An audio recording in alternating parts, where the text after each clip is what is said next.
Hi, so hopefully we should be live now and you can all hear us. So we've got our webinar for you today on what is a digital community, and we've got Katie here ready to talk to us about to us all about what we think makes a digital community, and I'll be joining in with that discussion and trying to respond to as many of your comments as possible. We are waiting for Perry to join us. I think he's just been delayed ever so slightly.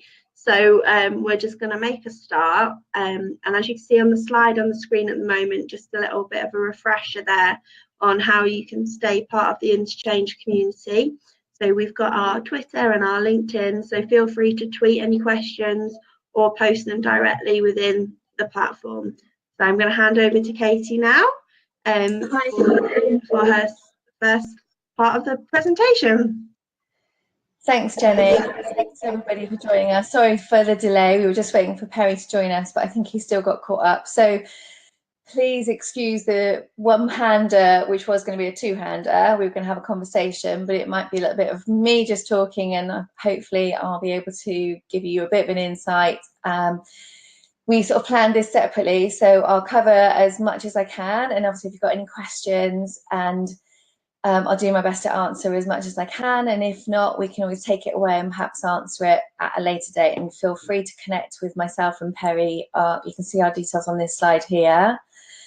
To give you a bit of background about myself, I've got nearly 20 years experience in comms. I'm a graduate from Bournemouth University, did public relations there way back in the late 90s, and have gone on to work in various comms roles from the NHS through health service and private health insurance, as well as we're seeing both sides of the coin there, mobile and technology companies and public sector. Had a career break, had 2 children, very close together, then went off and created Little Bird Communication in 2010.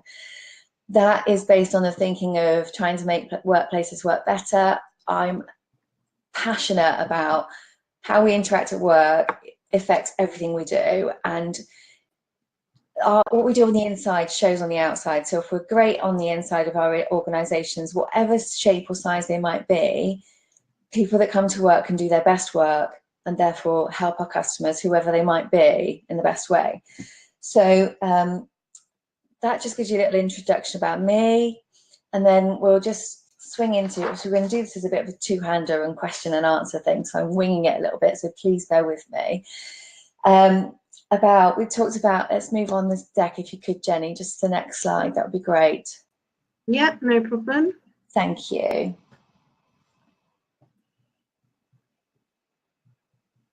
Oh, we'll go along as well. You got the next slide on yours? Okay, yeah, let's go along to the next one. The next one again, no problem. So digital communities.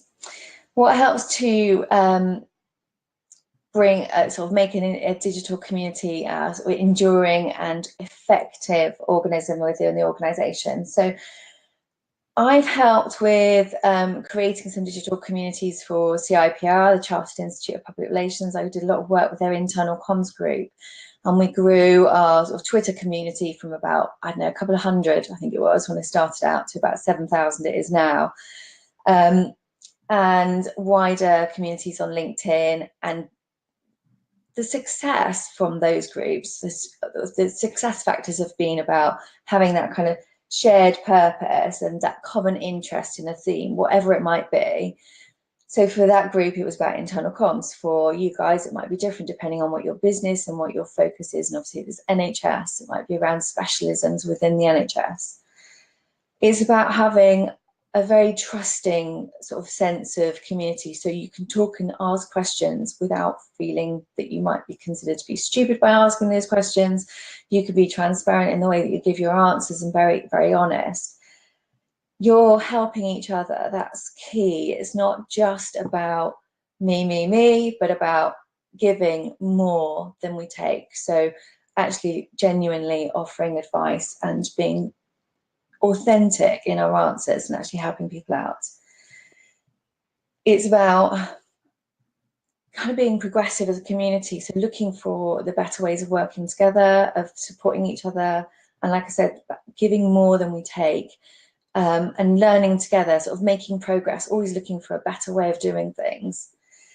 So yeah, in 5 years or so, that group, so it was 2012, I started working with them, 2016, I stopped. And in that time, they've grown from a very small number, about in the low hundreds, to nearly 7,000 with pretty much no budget. So we didn't do any advertising, we didn't do anything else. It's just by working hard and trying to engage with our audience and listen to what they were saying and give them the advice that they needed. So let's talk about some practicalities, how that top level thinking manifests itself in the day-to-day.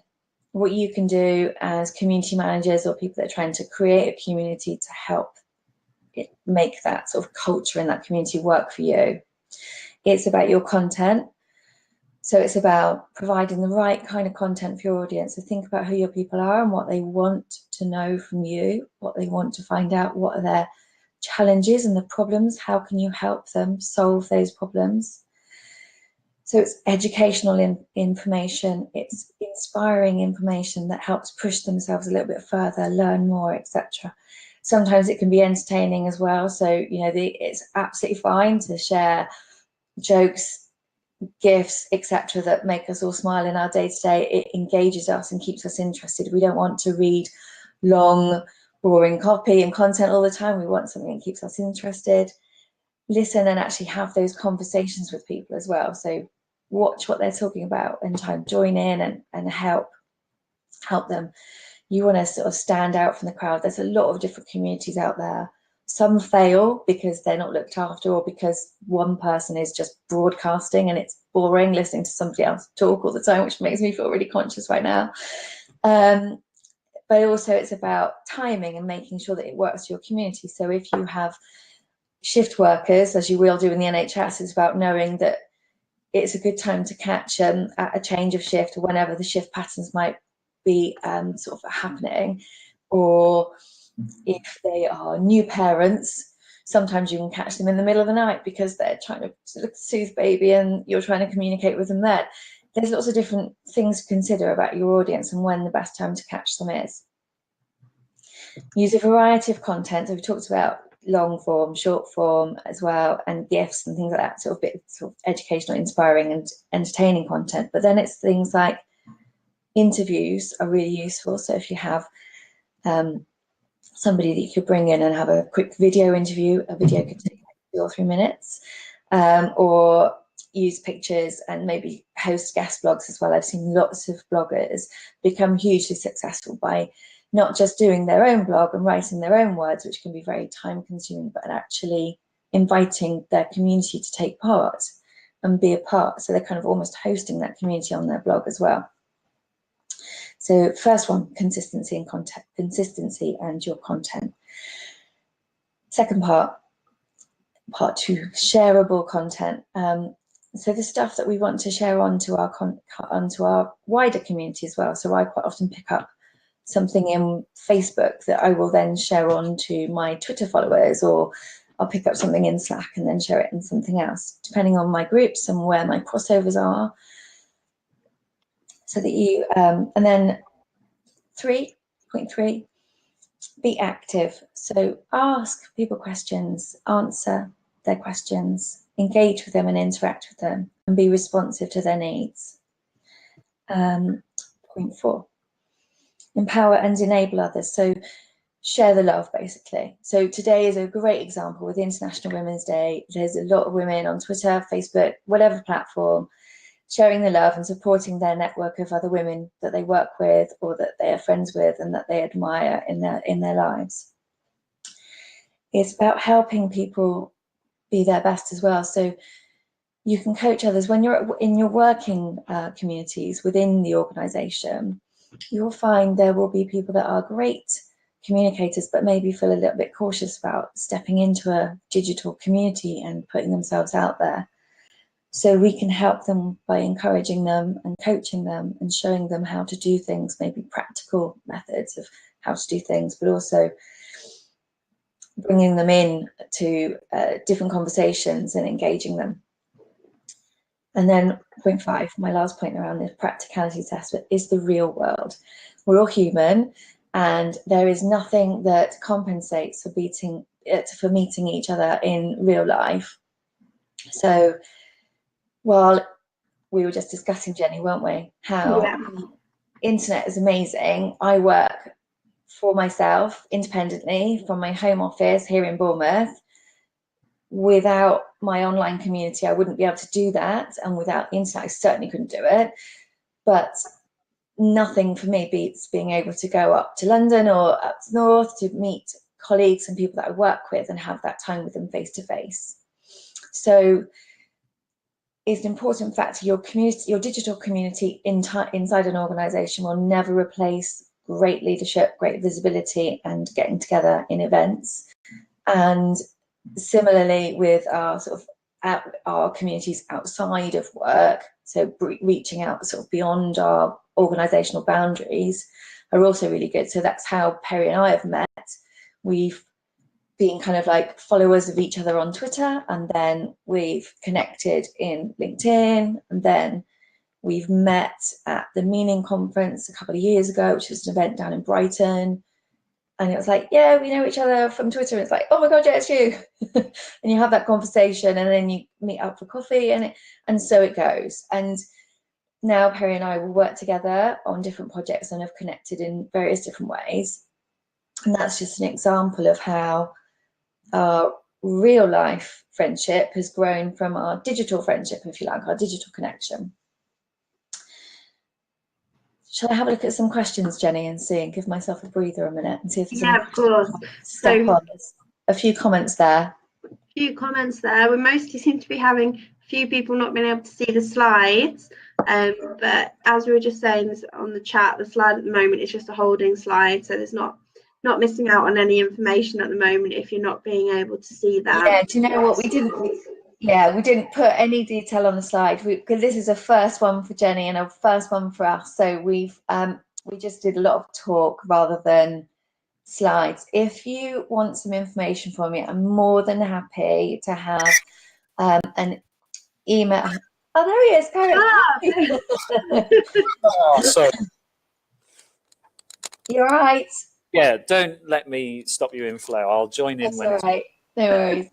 So I was just saying that if anybody wanted some information, then I'm more than happy for anybody to just come and email us, Twitter us, whatever, and say what your top tips, and we can pop an email to you guys and just give you some ideas. Yeah, definitely we'll be able to share some of the key points from today's discussion with everyone that's taken part. I think it's really interesting for me listening to be thinking about the idea of mixing your formal content with your informal content. I think that was a really, really interesting point. I'm just wondering if you could maybe expand on that a little bit, just about how you might approach that and set those boundaries within your communities. Oh, okay. Boundaries in terms of what might be appropriate content to share. Yeah, and just sort of, finding that tone of voice. I think that might be something that is a challenge, to set the tone of voice across open platforms.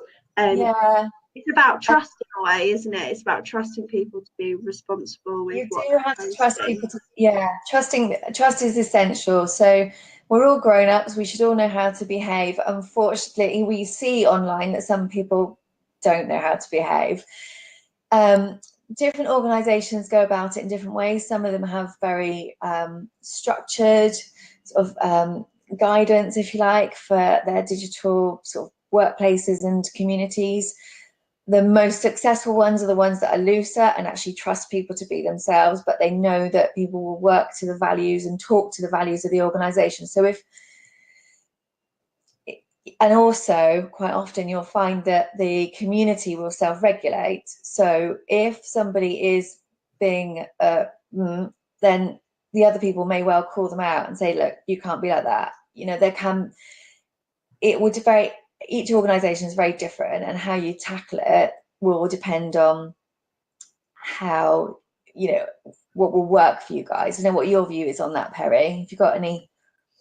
Yeah, I've had to, yeah, sorry about not introducing myself or whatever, but yeah, I've been involved in communities where people are and misbehaving is probably a strong word, but they're just being a bit inappropriate, and so this is where the role of a community kind of moderator or a community owner comes into play, because you can get some people who will self-regulate that kind of disruptive influence, but often it's, and I've done this as a community moderator, kind of going, right, really, do you really want that profile picture? Because that profile picture says quite a lot of negative stuff about you, kind of thing. And so you take it offline or you chat to them independently, but try and get them out of the public space if they're starting to be a little bit disruptive, and have a chat with them as soon as you can, privately and quietly.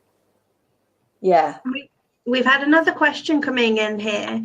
So it's from Ben Crouch, and he said, we have a strong Twitter following on Leading GM, but we want to grow this into a community of activism. Do we have any tips for that?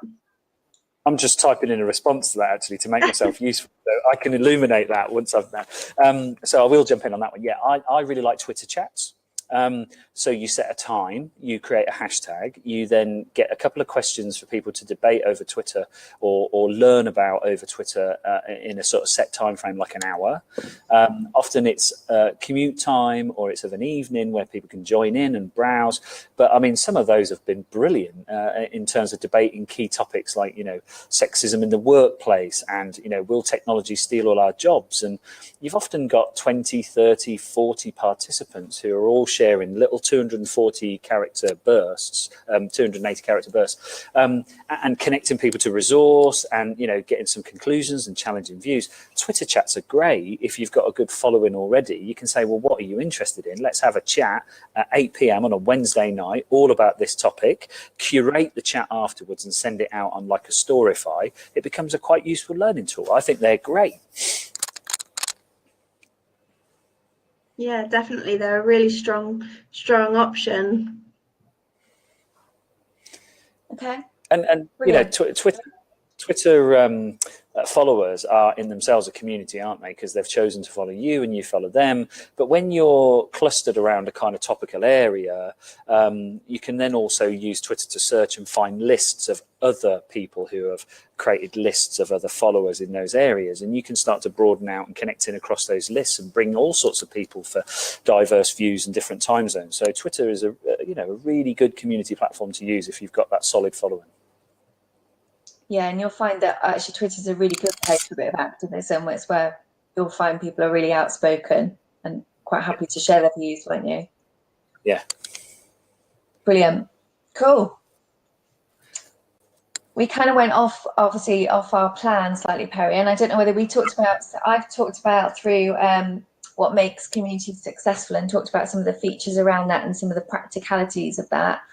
And it probably leads into your angle, and we were going to talk about some of the things that we've seen where they are not so successful, and where communities fail, and that's probably quite a nice link from people misbehaving. So I'll use a reference point for communities that existed in the analog world as an example here. When I used to go on particularly management development training courses, they would set up like an action learning set at the end of it. And what that meant was you were supposed to keep in touch with the people who went on the training course with you, keep learning. You'd occasionally get together in person. You might have an email group, because this is 1990s technology, and you'd share stuff. And do you know what? It never happened.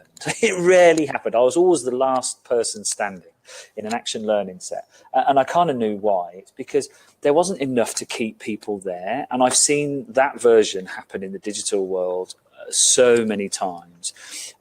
So I don't know if we've talked about platforms yet, but several people have said, let's set up a channel to talk about this. And everybody goes, yeah, great. You get a real burst of activity. And then perhaps the person who set the channel up suddenly sort of thinks, I'm putting in all the heavy lifting here. I'm going to stand back and see what happens. And then it just disappears. And so that's really important. If there's not enough there for the community to be active in of their own right, it feels a little bit unfair that it's always the community founder or the community manager to have to keep putting in so much energy to keep people there. it's almost like, are you quite literally flogging a dead horse? So I think there is something about the need that the community is sort of set up to do.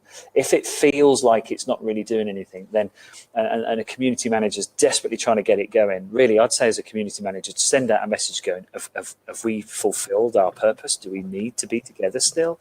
And then kill it. So, I've seen lots of effort and lots of attempts at rebranding and different methods to get people connected.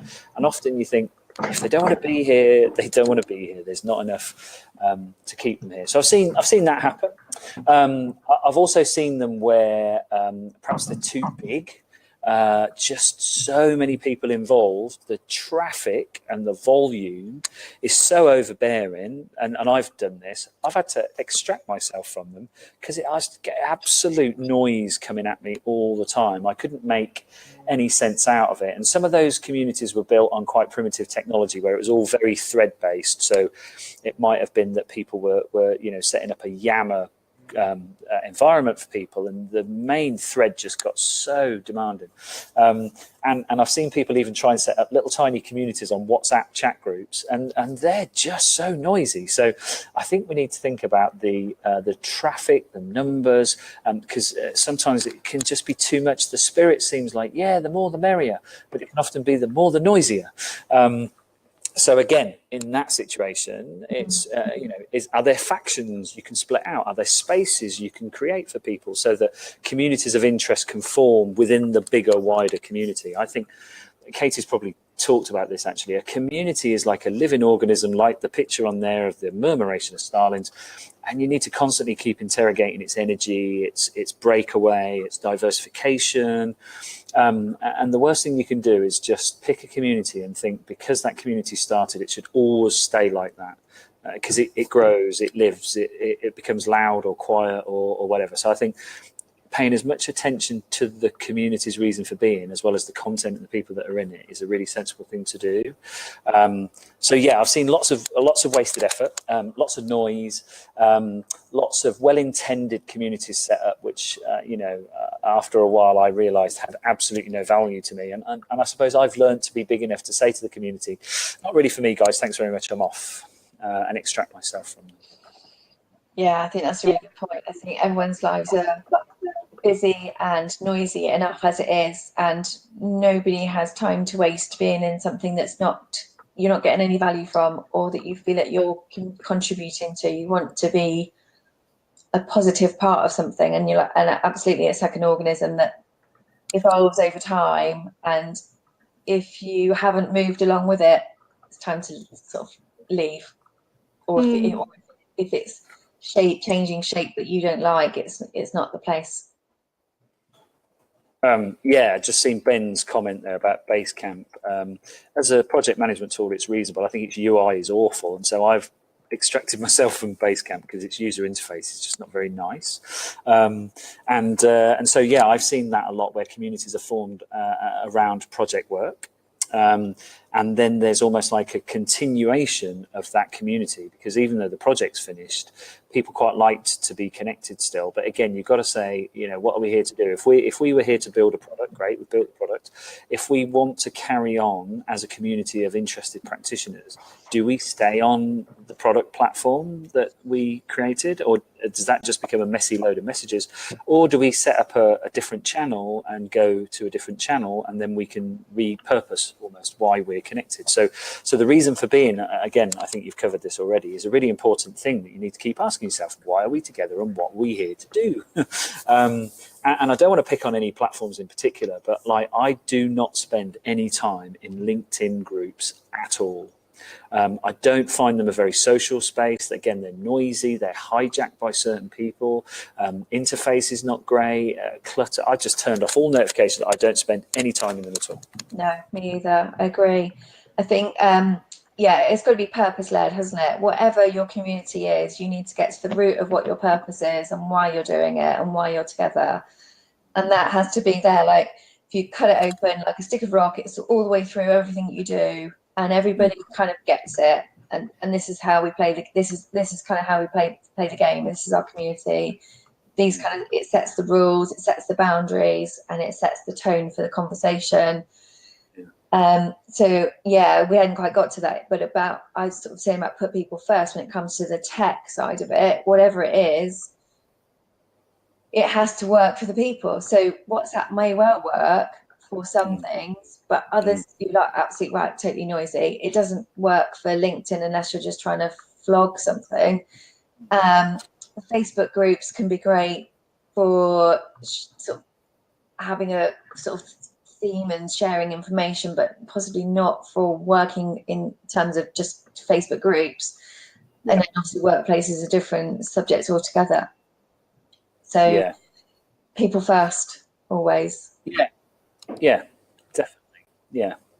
So I suppose the other thing I was going to talk about with the sort of not so good side of digital communities is that I've often seen a huge amount of energy created for digital communities outside the walls of a company. So, you know, people say, I'm in the Scrum Master community over there on Facebook. I'm in this group and this group. They've got loads of outward facing groups, which is great. And then there seems to be very little correlation then to what goes on inside the company with digital groups and communities inside the company. So it almost seems we have an orientation for those, I don't know, professional circles rather than our own colleagues. So I found that a little bit odd. And I've seen how then people have tried to, I suppose you'd say, create communities of interest inside companies built around the same principles as the ones that are on outside. It doesn't quite work. So it's almost like there is no template or cookie cutter approach to what communities you experience outside the work environment, and then ones you then bring inside the firewall of the company. You need to think, what does this company need people to converge around? Forgetting that I've got, you know, a user experience interest level. Do we need that inside the company or not? And if I ask the question, nobody wants it, then if I'm creating a community, then I'm forcing, you know, literally the water uphill thing. So I think experiences of communities can be in need of contextualizing before you then just sink a lot of effort into them. Because again, I've seen loads of those fail. You know, people go on graphic design, external communities, try and bring it into the company, and they're like, nobody cares, dude. You know, don't need it. So yeah, that's just another lesson about where you put your energy, I suppose. Brilliant. Thank you. Cool. Right, should we move on a slide? Jenny, can you do that for me? So we've done scooted through a bit, haven't we? We've done that bit. Keep going. Yeah. One more? Yeah. We've probably kind of covered that as well, haven't we? Should we go to the next? Yeah. Then the next one is the ones that aren't so good. Yeah, community tumbleweed. Look, see. Yeah, so we did know we were going to be talking in this order, didn't we? We just scooted through. Yeah, but it's kind of evolved that way anyway. Yeah. And in fact, preparing for this while we're moving the slides on, I realised that I've been in and around communities of practice or whatever, in some shape or form for well over 25 years. So, you know, you know, dead good internet connectivity. And I thought, wow, I've always had that urge to belong to stuff. Do you know what I mean? Both professionally and then out of interest and so on. So whether it's, you know, music oriented or whatever, I've been in community like connections all the time. And I suppose what I've seen now is that there's a real sense of purpose about communities now that wasn't back in the day. It was just little groups and stuff, but now they almost look like as business entities in their own right. They have a definition, they have a purpose, they have rules and regs that are all about what they're there to do. So I quite like how they've adjusted to being more about purposeful use of your time and energy. Just an observation. Yeah, I'd agree. I think I probably haven't been as active in communities as for as long, but it's certainly in my independent career, it's critical. We were saying earlier before we were online that without the internet, obviously I couldn't work from home here in Bournemouth, but also that whole community and network has enabled me to do so much more beyond my own brain and my own abilities. It's pushed me to learn more, to be a better person, to grow more and reach out to more people. So Jenny and I were talking, Perry, earlier about how we met, and I think we were following each other on Twitter, and then we connected on LinkedIn, and then few months down the line, we met in real life at the Meaning Conference in Brighton, and so it's gone. And I think that's happening for more people in all walks of life these days, and I think that's a great thing. That's a good thing. Then it's empowering people to connect with people with who are like-minded, beyond the traditional things of, like you say, music, because that would bring you together, or art, or whatever your thing was. Now it can be about slightly more ethereal kind of things, without sounding like too much of a nod. Yeah, no, definitely. And I think just to build on that, the other thing I'm finding is, and you probably see a lot more of this since the whole fake news epidemic, is that you get people who are accused of being in an echo chamber because they've connected to and created a community of people who are kind of like them and interested in the things they're interested in. And I tend to look at that a little bit skeptically, because I don't think that's creating an echo chamber. I think that's what you've just said, Katie. That's where you can find a place that you belong to, has safety in some respects, but stretches you and challenges you. So you don't just go for, a complete copy of what you're all about. You go for people who've got similar aspirations about the work they do, perhaps, but are coming at it from totally different angles. They're in different time zones. They've got different experiences. They're from different age groups. So I actually think that you can create a hugely diverse and inclusive community that just happens to be all about a key theme or topic. And that's not an echo chamber to me. No, I think you're right. And everybody has their own experience in real life that they bring to that community. So there may be some reinforcement, but I think we've always had that, going back to traditional media and being a sort of community around what paper you would read. So Carl Jarvis, when he talked at Meaning, and he talked about his dad reading the Mirror, and that was why he wasn't allowed to pass his Royal Air Force and get into the Royal Air Force, which he was immediately put into a community because his dad was a miner and he read the Mirror that he could never be an Air Force pilot. What does that say? That's like that, but that's a community working against you. So I think there is that reinforcement, but like you say, it helps us grow as well. It pushes us and challenges us too. I just noticed Jane's question there about do you have any examples of how to gauge user experiences and other communities other than people voting with their feet? In terms of, but I mean, it is about people voting with their feet, and it is about the numbers, but obviously also about your interaction with people. And quite often when they retaliate, behave badly, then maybe the community is not delivering what they need to. Yeah, I've got some experience of this. So running a community of practitioners, which Katie's part of, for about the last 4 and a bit years now, I've experienced that sort of frustration, I suppose you'd say, about inactivity. So there was lots of passive consumption of content that me as a kind of community manager or owner or source was putting into it, which I was quite happy to do. And some people would chat about it and some people wouldn't. And I looked at the numbers and I thought, that post, because you can tell how posts have been seen. So it was both on a Google Plus community and then now in a Facebook group. And so you can see who's read that post. And you look at the list of people in the community and you look at the list of people who read that post and you think, only 50% of people even actually know that post is there and have consumed that content, even if they haven't commented on it. And I got a little bit frustrated by that, because I thought this is a community for activism. Otherwise, why would you belong to it?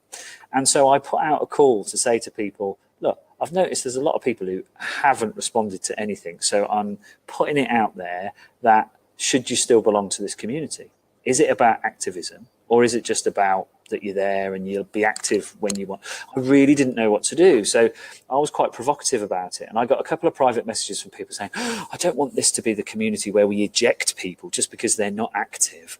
And I was like, well, I just don't get why you're in a community. If you don't even consume the content that's there, you're just a member that never turns up. It's like doing the gym membership in January, isn't it? You know what I mean? That you buy and you never turn up. So I got a bit frustrated by that. And I had a conversation with somebody who's very wise in the whole kind of social social construct of work.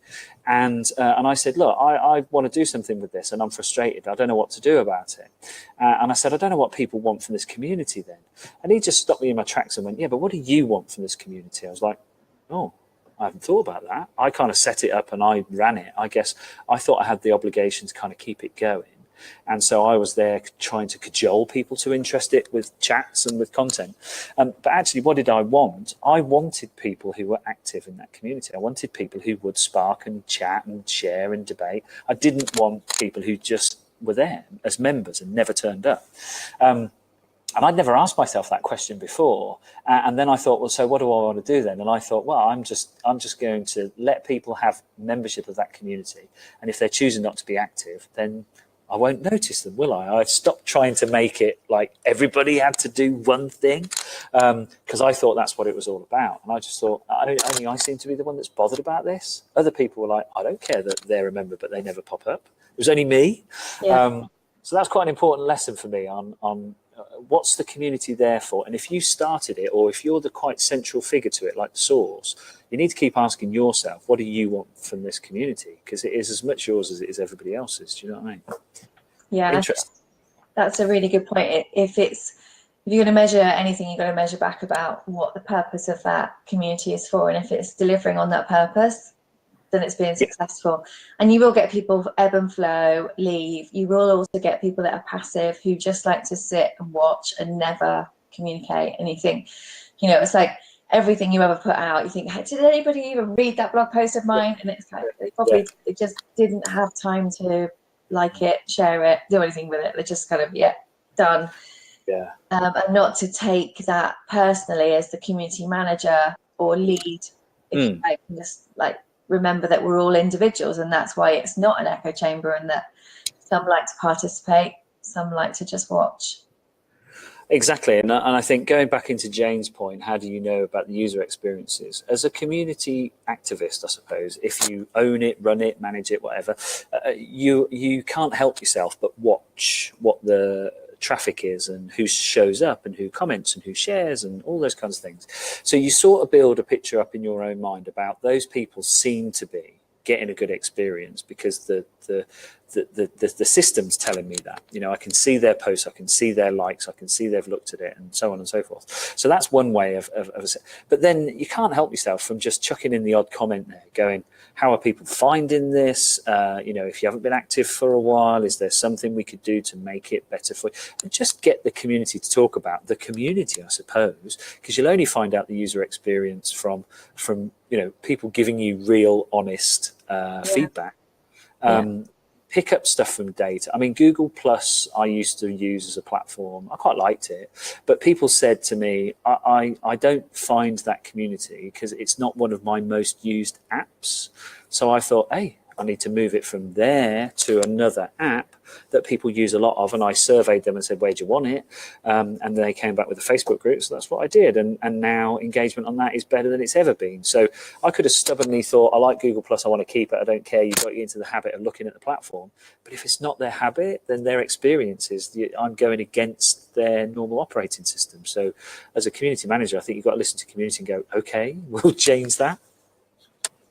Yeah, and be prepared to change. Exactly. You've got to sort of, move on. Yeah. Ben's got a good point. Echo chamber. I do worry about that. I do think communities are brilliant and I love them because they're safe spaces. They are like-minded people you can get excited with and challenge. And I'll talk about challenge in a minute. But Ben's right. When you go into the public arena and there's some controversial stuff, you can get battered by people online that are supposedly part of a community or whatever. But I think you've almost got a community of professional trolls now on places like Twitter and stuff who seem to like provoking liberal elites and snowflakes or whatever they call them.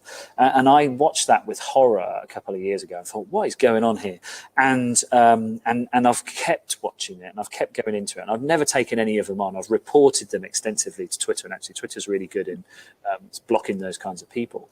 But I've got into the psychology of what they're all about. They are desperately fearful people who worry about their future, and their only way of projecting any sense of power is to attack other people.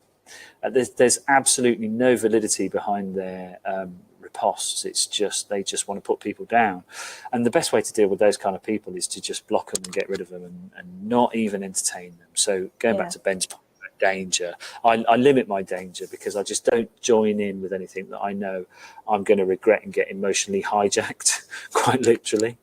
So I filter it all out.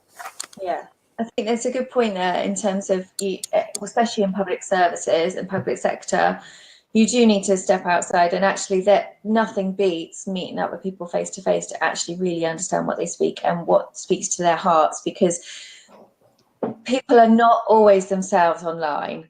And those trolls that we talk about are probably quite sad, like you say, individuals that aren't particularly happy with their lives and they're projecting their anger out on the world. If you were to talk to people in the street, I mean, the panorama last night was a great example of that, of people in Mansfield, and very different people to us perhaps, but lovely, sort of the earth, really good people who just really cared about their town and wanted it to be successful, nice place, and back to kind of what it used to be.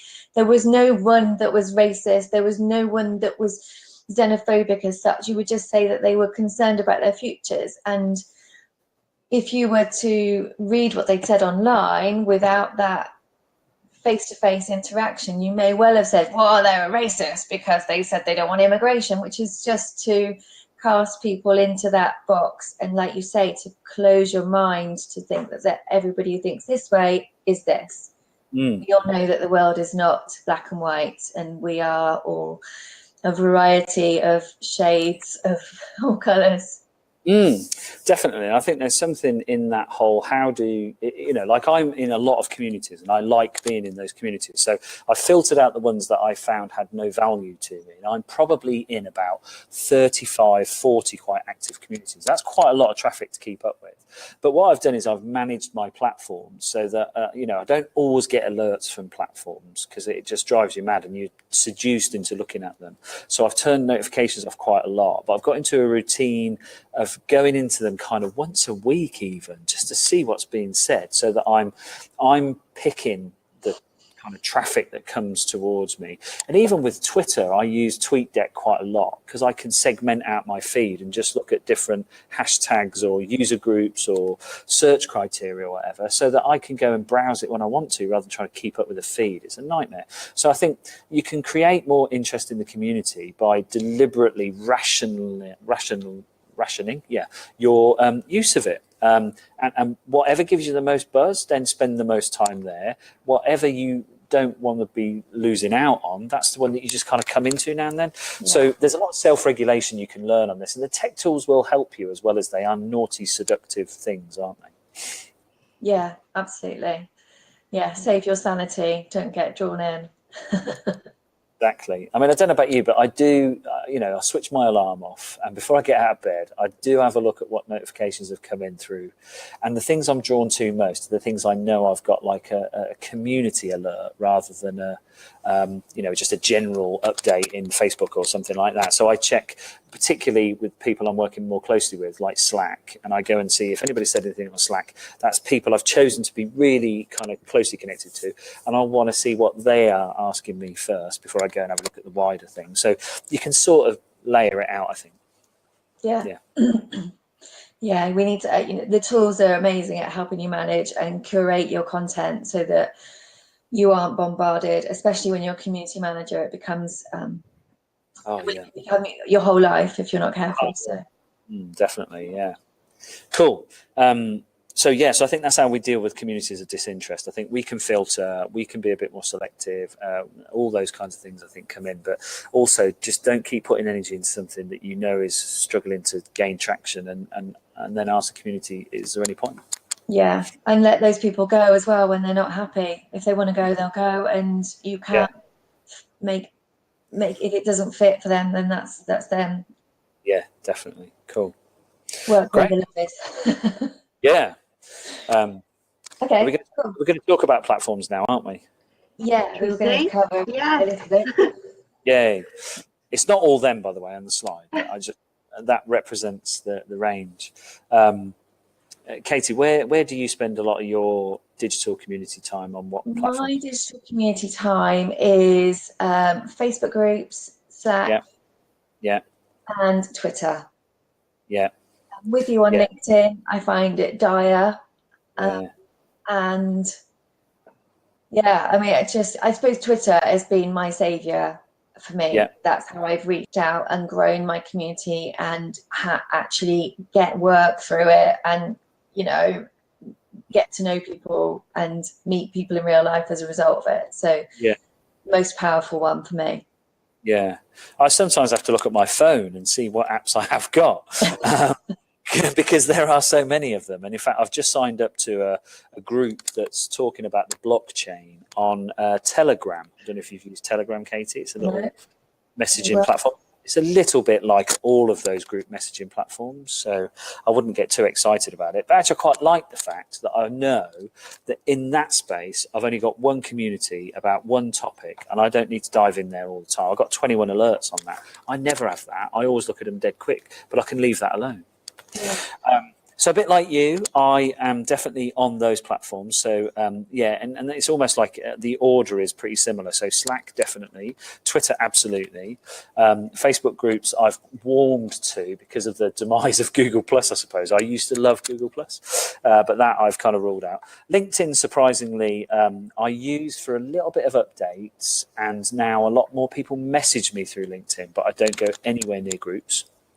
And so, yes, I talked about Telegram. And then there's a really nice newcomer on the block called Connectal, which is run by a really nice woman in New Zealand and is starting to sort of grow its usability. It's a fairly, how would I describe it, kind of archetypal platform, but it's built on either co-working, co-learning or co-innovating. So you have 3 workspaces. You either go there to work together on stuff, so you can exchange documents and decks and spreadsheets and all that, or you go there to learn, so you curate content a bit like Evernote and you share content in that space, or it's co-innovating, so it's almost like the digital sticky note board, come hackathon space, come whatever. And I quite like those 3 dimensions. And I sort of thought to myself, God, wouldn't it be nice if some of my social networks were more like that? They had 3 spaces: work, learning, and innovation. And so I'm thinking they're onto something with the design of connectal.com. So yeah, so that's a new one that I'm increasingly wanting to spend time on. One of the things I've really grown to love, though, is Slack. Absolutely a work-related place that I can spend time. And again, I'll put the community connector in the box. Jenny, thank you. Yeah, so I do want to pay some homage to Slack, because I think what they've done is they've deliberately set out to kill email, which is great because I'm not a big fan of email. Well, I say email, it's like the way people use email. Maybe that's the best way to describe it. But what Slack did, it said, right, here's a workspace. I'm going to organize your comms in threads or your themes in threads. And I'm not going to push any communication at you. I'm going to post it on these threads. And when you want to know something, you go to that thread, you read what's in the thread, you post if you need to, extract if you need to, contribute if you need to. But otherwise, just glance at it, update, and then just go away and look at another thread. And I thought that's how an inbox should always have been designed, that you don't have to read bloody everything and then delete them and file them. And because email is possibly the least communal forum for communicating of any digital platform I've ever used. And so, so Slack, I think, has really tapped into this philosophy of, it's like having a communal whiteboard for a team of people. You just update that, knowing you don't have to tell anybody. They just walk past the whiteboard, look at it and go, that's good, I know that. Or here's an update on that. And I think I've seen Slack used for a massive open online course where people created different course modules in threads with content posted in it, and there was chat, and you can use video calling and all that. And then I've seen people obviously create communities, and then they debate topics. It's used for projects and work-related threads. I just think there's something quite genius about Slack, which is why I think Amazon is sort of hovering over it to buy it, because it's got quite high value at the moment. As a user interface, dead simple. As a community tool, it's one of my favorites. Yeah, I would agree. I think it all depends from a comms point of view, what your community needs. and what you're trying to achieve. So is it, if it's collaboration, yeah, definitely Slack and working together. If it's more about sharing useful information, like your Facebook groups, like your Facebook group especially is a good example of that. And I have a raft of different independent comms groups. So I've got my Winchester group, my Dorset group, and then my kind of like national group. And each one shares very different kind of content, but it is all around content and events and things that are going on. And they're like all of those for different reasons. Within organisations, obviously, workplace seems to be sort of sweeping the board these days, obviously, because it's so easy for people to adopt because they're used to Facebook and it is such a natural progression for people to take it in. I haven't actually used it myself, but I know people that are and they love it. And in terms of engagement, I took some notes of some figures earlier, and Virgin Atlantic, for example, have started using Workplace for their 10,000 people, and 73% of them are on it, which I think is pretty impressive. Grant Thornton don't use Workplace, they use Jive, and they've got something called Jam, and they've got 84% adoption. Oh wow! So there's some interesting things going on there. I suppose it all depends on your community. Obviously, Grant Thornton's community is a lot of professionals and it's accounting, and they work in a very different way to kind of the Virgin Atlantic people. So perhaps it's because of the kind of employee population that they've got there that's making those different communities work better on those different platforms. So you need to really understand your people in your organization, what they need from it, what makes them tick, what they're going to enjoy using, and what they need that platform to help them do at work. Is it to help them connect as a community? Is it to help them connect to work together?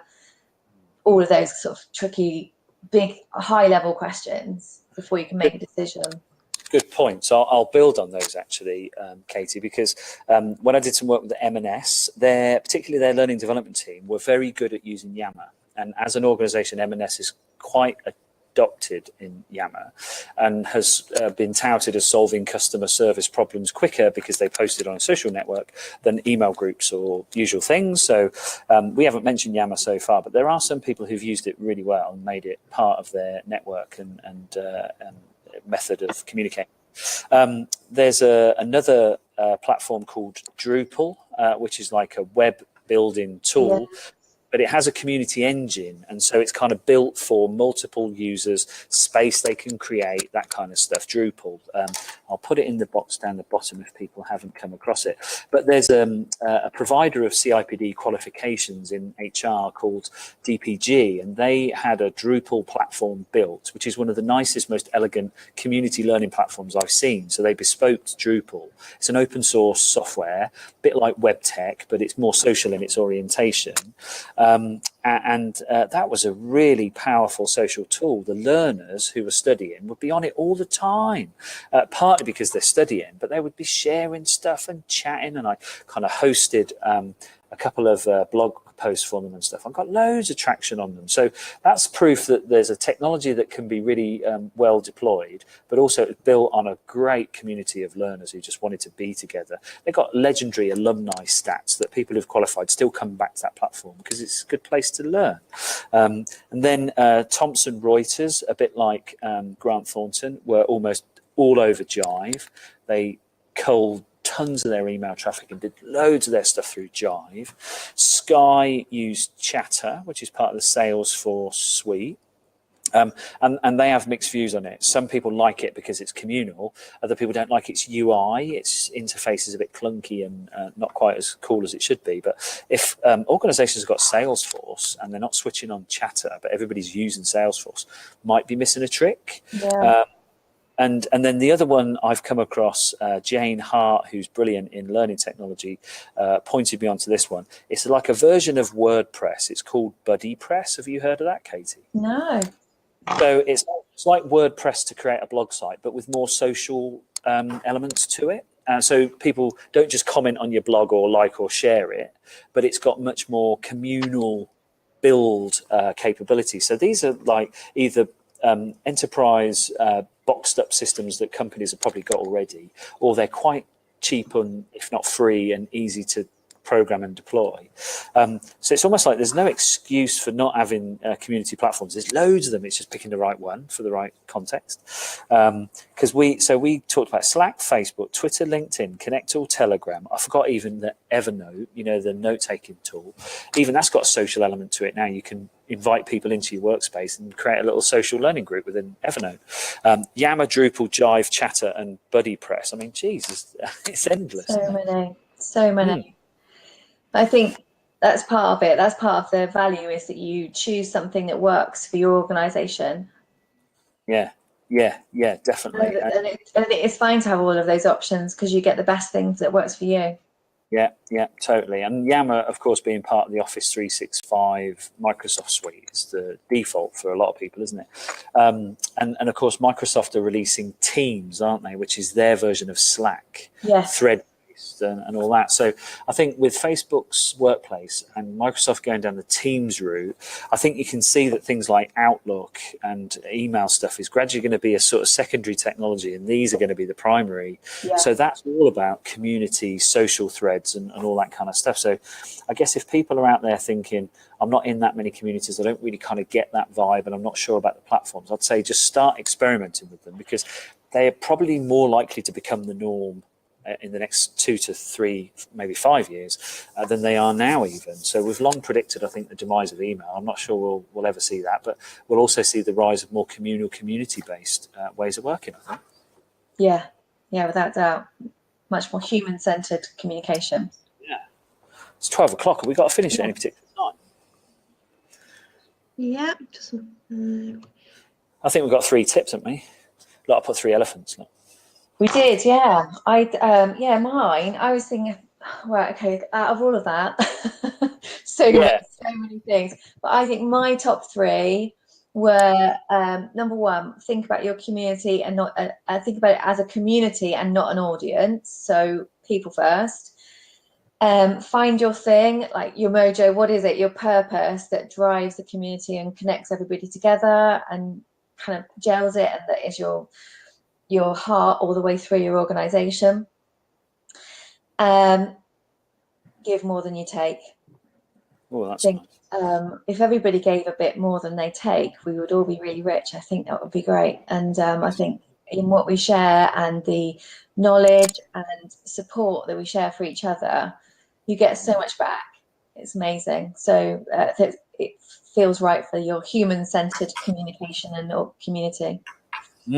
Definitely, and so to build on those 3, so I mean they're really good actually, Katie. They're like, sorry, they're the best ones. It doesn't matter. People first, your mojo, and give more than you can take, I think are fantastic. And then I suppose on top of that, then I'll add that either you as a community manager or a community activist, just constantly interrogate the nature of your community. Don't just talk about what the community's content flow is, but how are we as a community? Yeah. Does it work? Is it the right balance and all that kind of stuff? And I suppose with that, you can also create a sort of an expanding nature of it by making sure you don't just lock the admin role to like 1 or 2 people. Make a lot of people admins so they can bring other people in and all that kind of stuff. So I think that helps. So have more admin and interrogation about your community. And I suppose then to then build on that one is a bit like Katie's saying, keep finding a reason to discuss what people's energy is for in that community, and just make sure that that's where it's going. So if people want to have more leadership content, then let it be, you know, let the community drive it, quite literally. And then the final thing, so this is sort of 3 and a bit for me, really, I suppose, is that filtering thing I talked about earlier on. It's like always practice your filtering, because the more communities you're in, the better you'll get at being an activist within a community and running them and all that kind of stuff and getting the benefit from them. But it can get ever so overwhelming and noisy, and so you really need to develop your filtering techniques as you're building your community breadth, if you want to call it that. Otherwise, you just find yourself wanting to give it up, just ignore it, because it just becomes too laborious to even manage, and that spoils what is a bloody marvellous thing, as Katie said earlier, for connecting you to content, people, ideas, energy. So yeah, filtering, I think, is an important way that you kind of regulate yourself in the nicest possible way. Brilliant. Cool. Some great tips there. Are we on to the next slide? I think that's it, isn't it now? Is that our last one? Oh yeah.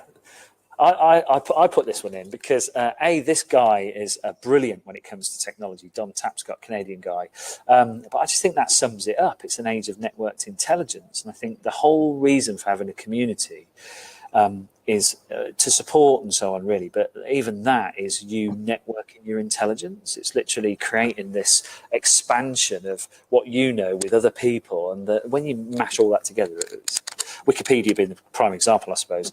It's like that's just where the beauty in it all is, I think. Yeah, networks.